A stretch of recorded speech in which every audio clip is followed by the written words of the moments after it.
আপনারা সবই জানেন, এমন না যে আপনারা জানেন না। আজকে আমি আবারও বলছি, যেখানে অবমূল্যায়ন হয়েছে, যেখানে আমাদের অমর্যাদা হয়েছে, আপনি একজন ব্যক্তিগত মানুষ হিসেবে নিজেকে স্বপ্ন করে দেখবেন, যেখানে আপনার অমর্যাদা হবে সেখানে কি আপনি থাকবেন? এই উত্তরটা মনে হয় আপনারা পেয়েছেন। হ্যাঁ, সেখানে তো অবশ্যই আছে, কারণ গোপালগঞ্জ জেলা, সেখান থেকে আসে আমাকে জাতীয়তাবাদী দল হাত ধরে রেখেছেন,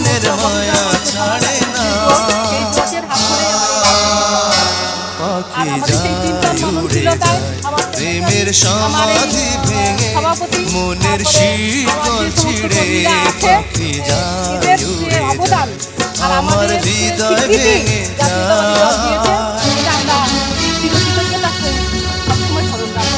এবং সমস্ত বাংলাদেশের মানুষের জন্য, শুধু আমি গোপালগঞ্জের জন্য হয়ে কাজ করবো এমনটি নয়, আমি সবার জন্যই, সমস্ত সম্প্রদায়ের লোকের জন্য, হিন্দু মুসলমান বৌদ্ধ খ্রিস্টান সবার জন্য কিছুটা হলেও পবিত্রতার সাথে, সততার সাথে এই দায়িত্ব পালন করতে চাই।